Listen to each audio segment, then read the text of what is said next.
I have been selling this book, Zan Azli and Wan Chun Hong's Guide to Indie Filmmaking, which is published by MPH for a while now. It's a really good book if you want to be a filmmaker, whether it's for YouTube, social media, TV, film, cinema, whatever. This is the book to get. I'm going to make it more accessible and more affordable to all of you because I believe that everybody needs to become a filmmaker. The more filmmakers we have in the world, I think this world will be a better place to live in. Now it's available as an electronic book download on my website. I'm going to link it here. It's really cheap, it's really affordable. It's only 5 ringgit if you want to get the ebook version. Okay, 5 ringgit. It doesn't really cost much, right? It's just a little bit of something for me. I mean, it did take a lot of work to write.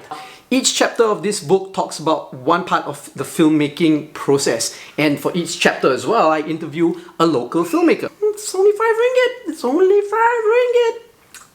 You're watching and listening to the Fat Bidin Film Club, and I'm assuming I'm Zan Azli. And I'm Shah Mustafa. As usual, every week we watch a local film and we review it. And this week we're watching a local film and we're reviewing it. Except we're not. It's not a local film, we're watching a local TV series and we're reviewing it. And it's called Projek High Council. Because we saw all the episodes already, we waited until everything was over. Yeah. And so, today, on our 5-year anniversary, we're going to review Projek High Council.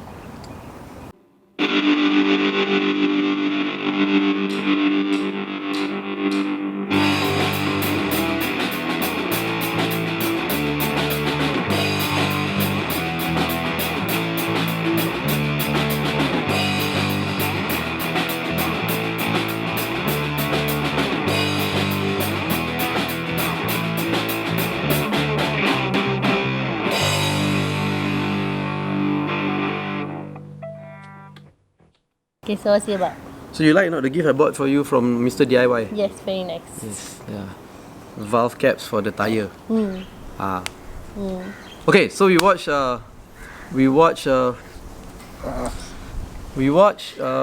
Projek High Council! We watched Project High Council. And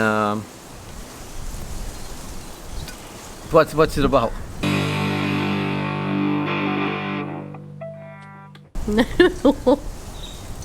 What's it about?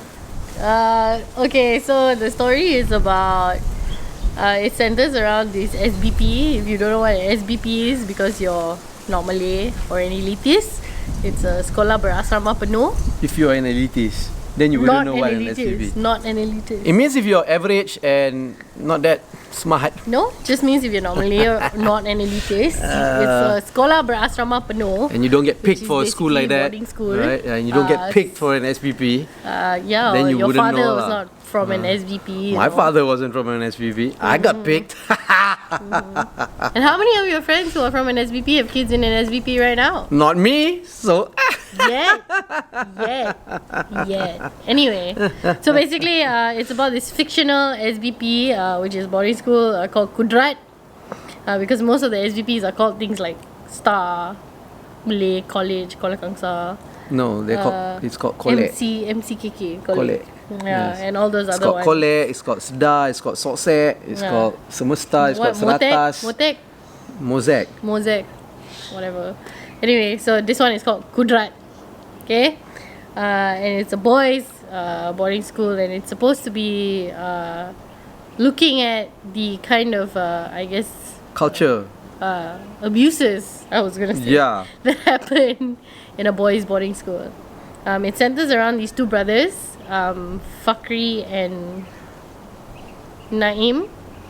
So Naim is the older brother, but Fakri is very smart. So he, PTS.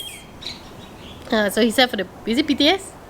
Yeah, he sat for the PTS, and then he got to jump a grade. So now he and So he gets into the same so Form 4. Fakri and Naim are both in Form 4, even though Fakri is 1 year younger. Yes, Fakri is 1 year younger. So their parents have actually already split up. So Naim was with the mother, and then Fakri ran away to go and be with the father. Yeah, and there was this big custody battle. Yeah, so they were they've been looking running away because they don't want the mother to take Fakri away from the father lah.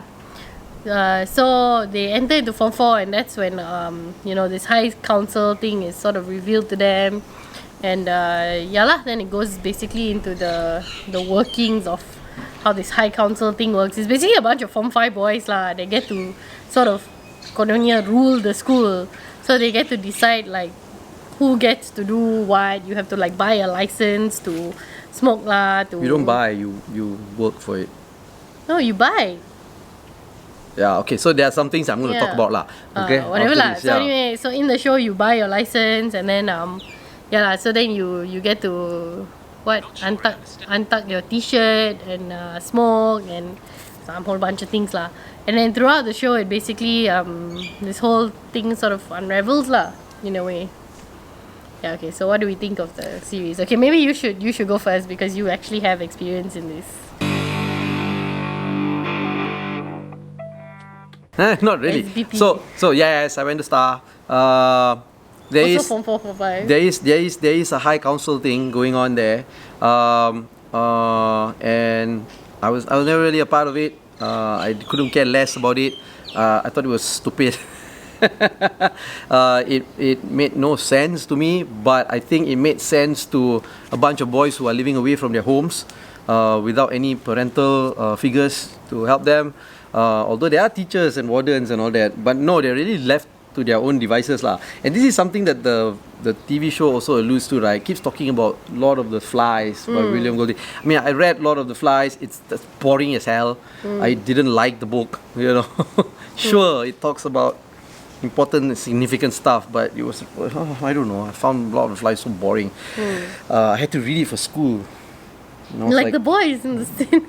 Yeah, but they had to do it in Form 4. I had to do it when I was in 6th grade. Should we also mention that this entire show is actually also kind of alluding to that big case in Star? I don't know. I never. Okay, so of the students. I officially never heard of that. I never read about that. I only heard it from you. So where did you get that from? I heard it from. I can't remember who already lah. Okay lah, never mind. We won't talk about that then. But we can find out. Never mind. We can find out because I don't know. I know that the creators of the show are people from SBPs lah. Right? No, they're not from Star. From Alam Shah and all these other schools lah. Right? Yeah, so I guess this is a culture that they want to talk about and they went through. But you see, the people who created the show and me are far apart in the age gap. How right? far apart? I don't know. I finished school in the mid-90s. Right? I finished my SPM in 1995. Okay, look. The show is great. I think the show is a really, really good show. It ups the quality of TV series in Malaysia. Not as good as KL Gangsta Underworld. Right? That I think is still the best, but it's just really good, you know. And I like the way TV series in Malaysia is kind of developing lah, right? Quality wise and all that. And yeah, I think I can watch more lah if this is how it's going to be. Because it shows a lot of good character developments among the kids and all that, right? The characters in the show, it's great. I guess I'm going to let you talk about that. I felt like being somebody from a boarding school, it was very over dramatized lah. Yeah, there was lesson and all that. There was high council and all that. Or maybe I wasn't in the know because I never really took any interest in any of that. Because you were not beat up or sodomized. Yeah, no. And you did not beat anyone up. I was not sodomized. I wasn't really beat up, but was roughed up and all that. Normal lah, you know. But it seems a little bit over dramatized. I've seen people go and get their license, lesson junior, come to the block to get lesson and all that, right? Nothing of this sort. I don't know. Maybe after I left, 10 years after that, 15 years after that, it became violent. But maybe I'm just not in the know lah. But okay, so that's that, right? I'm also not one of those people who are big into like, oh my god, my school is the greatest, must join alumni and all that. No, I don't think I learned a lot from school. I learned a little bit. There were some experiences that taught me about life and all that, sure, but my parents taught me more lah. You know, so I don't, I want to say I don't get it, you know, how people can be so obsessed with their alma mater, because I'm not. But I guess I can also say I understand why lah. Maybe they peaked at a early day, you know. They peaked at like you watch this TV show Projek Council, like, they take it so seriously. that probably they think that this is the best ever in their life. Already, like, how it's going to be, and no more potential after that. So to do this, like, they hold on to this tradition so much, right? But show-wise, yeah, good writing, good directing. I want to say good acting because everybody seems to be saying that they are good actors. For me, they are normal lah, right? Nothing great about their acting. They're okay, right? Because I think this show is not a showcase of like performance of acting. It's more a showcase of writing and directing, right? I was a little bit disappointed by the final episode though. I wouldn't say I was a little disappointed. I was very disappointed by the final episode. I don't know. This is probably going to be a spoiler. Is it okay to spoil it? Because no, don't spoil it. But then that's my disappointment of how it ended. Okay, so you're disappointed by how it ended. Yeah, okay. And the ending was too Hollywood, too Disney-like, too nice, and too like wrap up and hey, happy ending. Oh my God, no, it shouldn't have happened like that. If the whole show was so gritty and raw, then someone should have died. Everybody should have died. No. I mean, because look, it was too like, oh, wrap it up in a bow and give cake, congratulations, finish, everything works out in the end. No, if you already started a tone to show like reality, go through it lah. Go follow through. So see, that's what I thought. Yeah. Other than that, I guess I don't know. I actually like how the characters grew in this story. These boys who are in boarding school and how they, they had to. These characters had conflict in them, which is great because you don't really see deep character development in a lot of TV shows in Malaysia, right? And you saw how these boys would try to, deal with whatever internal conflict they had or even external conflict. There was relationships between the characters which were meaningful, not meaningful also, but significant enough to tell the story. I particularly like, if you were talking about performances and acting, Azhar Sulaiman, who acted as Naim and Fakri's father, oh my God, this shows how good he is in acting. Nostalgic reasons, I used to watch Azhar Sulaiman act when I was growing up, and he was such a good actor. He was a handsome leading man. But he plays a totally opposite character in this particular story than all the characters he's played in the past. This soft, effeminate, accused gay person, and he did it so well. In fact, the first few episodes, I didn't even recognize him as Azhar Sulaiman. Yeah, it was really good. And he had inner demons too. And how they navigated how they wanted to go through their life, and how, like, throughout all the episodes, these characters grew lah. That's why it was a bit of a disappointment, the ending. That final episode to me, because the characters were growing so well. Boys growing into men having to deal with whatever stereotypes or expectations there were for them to become men. Relationships within a family, between siblings. I thought it was a very good show till the last episode. I might have more to say, but yeah, you go for it. So I didn't go to an SBP, but I did go to a single-gendered school. But I also didn't. Maybe it's because I didn't go to an SBP. There was like no real like hierarchy going on. But what I really liked about the show was the way that the writers and the director tried to portray masculinity. So yeah, the entire show sort of deconstructs the idea of what male masculine person is supposed to be in a very interesting way throughout the entire show. So they always talk about like anak jantan and how you're supposed to act, and you can see that kind of conflicts in not just, like you said, the students, but also the adults lah. Naim and the father, right? Yeah, because Naim Naim's father was like effeminate, and he used to be effeminate. The conflict of whether, I don't even know if they're really feminine qualities lah, but is it really the whole show asks the question of, is there really only one way to be a man, and is that particular way of being a man is to be that lah, like basically really butch, Aggressive. kind of aggressive, kind of an alpha, cannot show emotions. I think even outside of the show, we talk about this a lot. Like, you know how like with the neighbors and maybe even some of our friends, they tend to talk a lot about what they feel are masculine things. Muscle cars, big about motorbikes, cars, you know. motorbikes, And I'm not but into you're not that. interested in I'll that. hang out with the girls and talk about Other things period pains and sanitary pads. I don't know. No, but we also talk about other things. We talk about Yeah. children. Yeah, we talk sure, about, yeah. So it's like, really, are these only the kind of masculine conversations that you can have? So that was sort of an interesting way to portray it, and it did it really well. My personal favorite was the kapla, the head of the High Council, whose character's name is Kaha. He's like damn muka barwa, like you just want to like slap him for the first half of the show. It fits and then well with the character. Slowly towards the second half of the show, you're like, bro, who hurt you? You need therapy. Like, actually, all of them need therapy. But like this bro in particular, he wasn't just a two-dimensional bully, you know.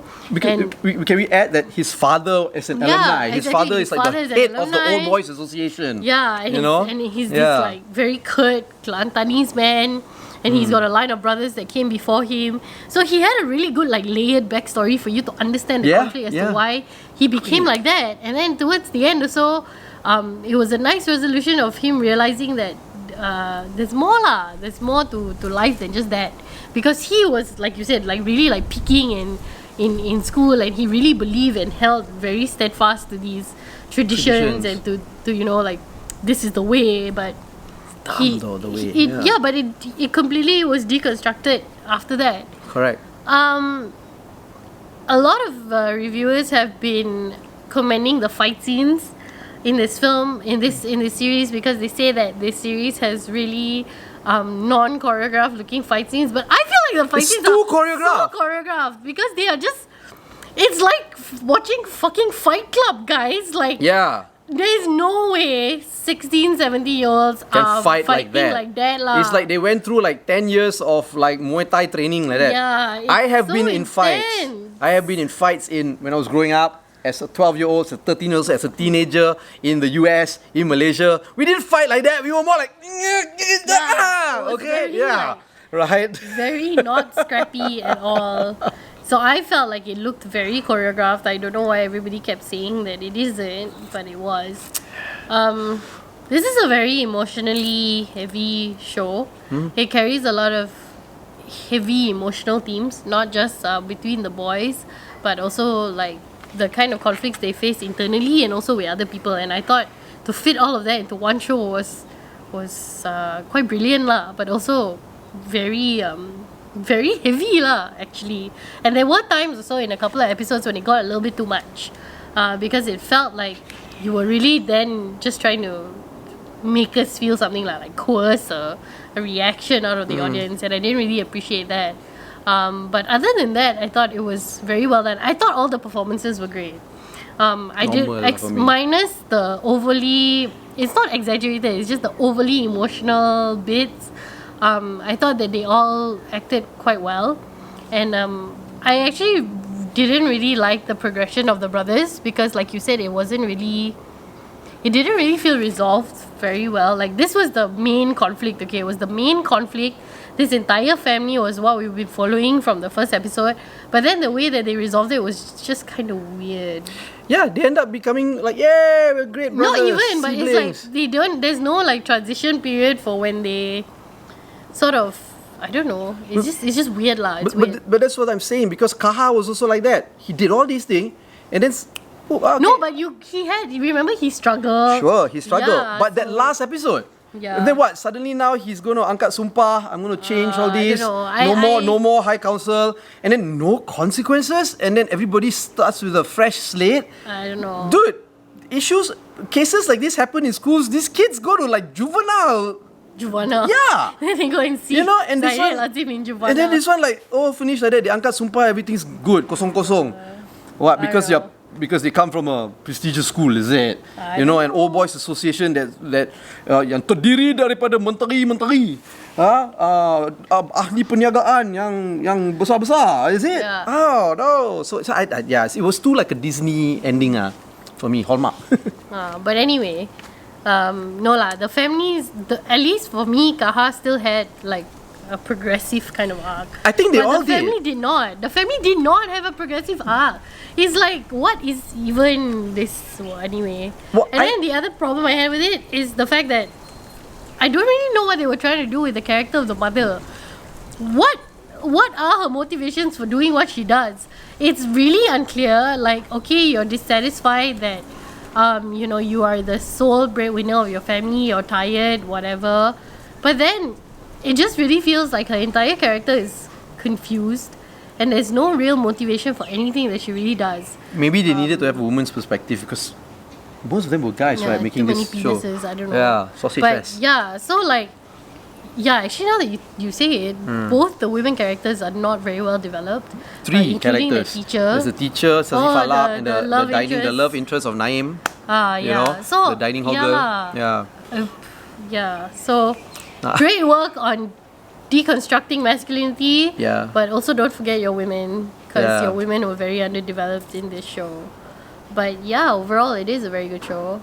It comes after what is said to be also quite another good series, which we haven't seen, which is this Projek Anchor SPM. So it seems like Astro Originals is doing pretty well in churning out quality content. It's this team, Yeah, so great lah. Yeah. Yeah. I don't know. It's how many episodes is the show? The series? 10 episodes. Would you tell people to watch it? Yeah, I would tell people to watch it. But I don't know. Do a Star Trek on Astro. Do a Star Trek on the production team and ask for an alternate ending. You know, like how Star Trek, when they wanted to cancel the season, all the fans like wrote in and then they decided not to cancel Star Trek, right? So I don't know. Write a real ending lah, please. Write a real finale. Don't cop out and do a Disney Hallmark where everybody like kiss each other and make out and, you know, happily ever after. Doesn't stay true to the mood of the entire show lah, the grittiness lah, you know. That's what I felt lah. But good on character development lah. I think Yeah, so the series is available on Astro Go, and I think all of the Astro platforms. I'm not sure. I'm not really sure how the Astro platform works. But yeah, so go watch it. You can. Yeah. And if you've seen it, let us know what you think. Let us know what you think. Let us know what you think about the whole show. Let us know what you think about the ending if you have seen it. Let us know what you think about all these SBP things. Or if you are from an SBP. Yeah, I mean, every once in a while, I feel lucky to have been to a school like that because it really was a good school. Really good teachers, good infrastructure, good facilities and everything, right? Yeah, it's just this high council, the traditions that they have, I think it's a little bit nonsense lah. And this strong alumni cult thing, that one also. I don't know. Maybe it's not a bad thing. It's just annoying. You know? Yeah. I made some really good friends though from my school. Like I've got really good friends I'm friends with until now. Yeah, so that's cool. Got good stories to tell also to her, to the kids. It's quite naughty.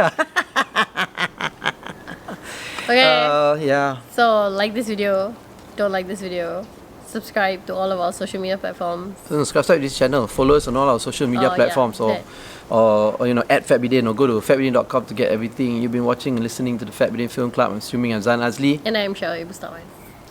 I'm masculine, right? Even though I don't like big cars, muscle cars, motorcycles. No. And when I pick you up, I pick you up, right? You and can't pick me when I up. come down on you, I come down and you're like a man, right? No? Get me